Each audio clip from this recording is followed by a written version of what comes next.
Hey guys, welcome back to Fantasy Football.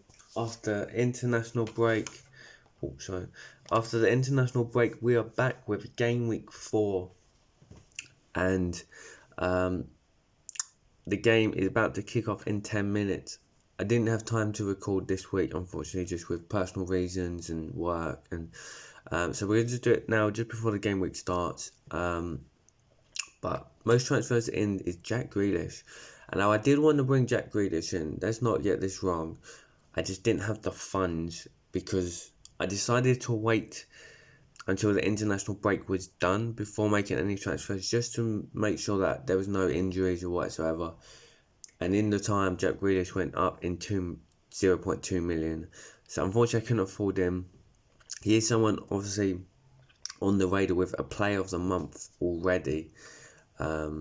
And with FC 26 coming out next week, potentially could be a Player of the Month card for him as well. Semenya in, Isaac. Not 100% on Isaac due to the fact that he might not play this week. It's not match fit. Obviously, they've still got Etitika, who's balled out recently, Guy and Calafiore. Maybe this was before the deadline day was done, but most out: El Nori, Anya, Saliba, Cunha and Marmoush all seem to be having injury issues there. I can see the window glare, so I do apologise about that, guys. But let's head over to last week, of course. Obviously, game week 3, sorry. Because I didn't do a review, but this was what the wildcard team did, and unfortunately it had potential, but it just fell short. So I'm not too mad. Obviously, who would have thought Bournemouth would have beat Spurs after their impressive start? I did think it was a double clean sheet for them. Unfortunately, they lost. However, annoying, Semenya didn't do anything in that game. Cash, they lost to Palace 3-0. Chelsea with a clean sheet was good. Up front, Haaland did well, of course. Again, I believe 2 goals, was it?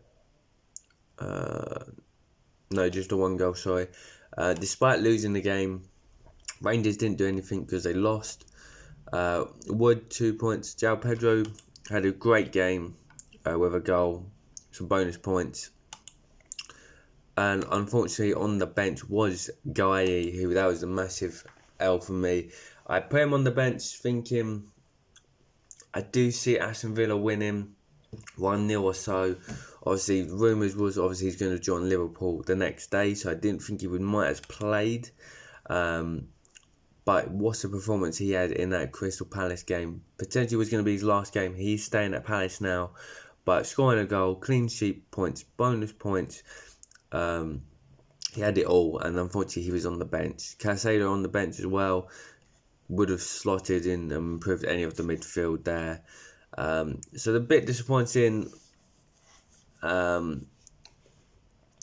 Transfers wise, obviously you can see 2 free transfers. That is because I didn't make any. I was tempted to get rid of Wood, but obviously he has a hard game this week, but then 2 great fixtures next week. So we've decided to keep him in for now.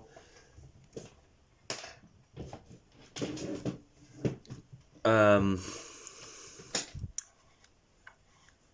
so that he would have gone to Mateta, but there's no point of making that swap now with 2 good fixtures after that. And then if I can somehow find a way to get Kudos out, then I probably would do that.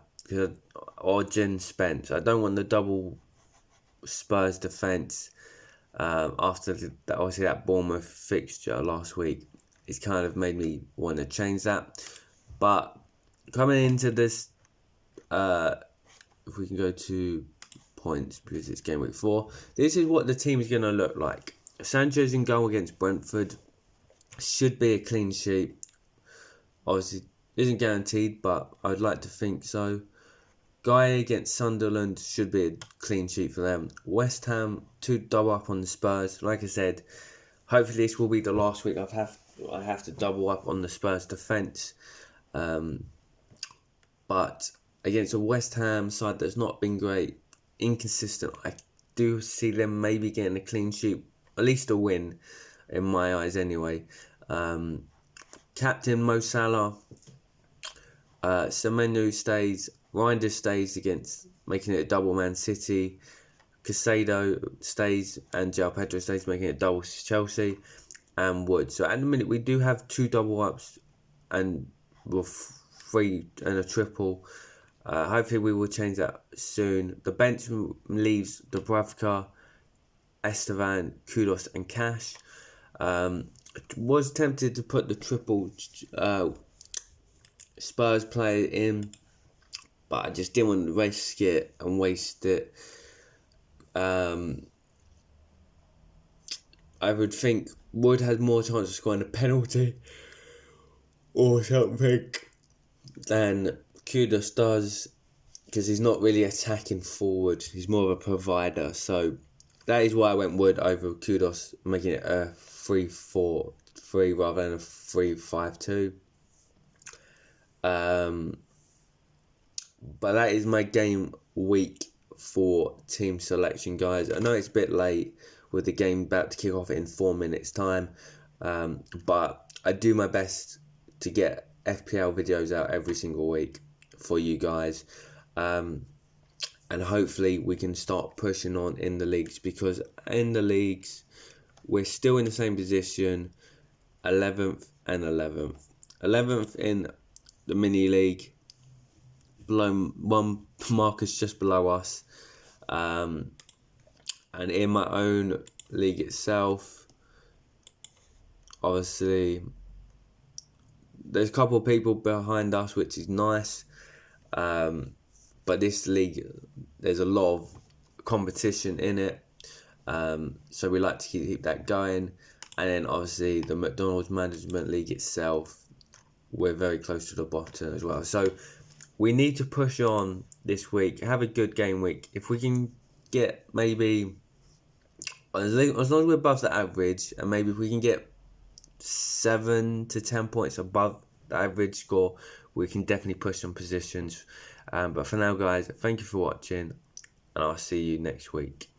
Goodbye.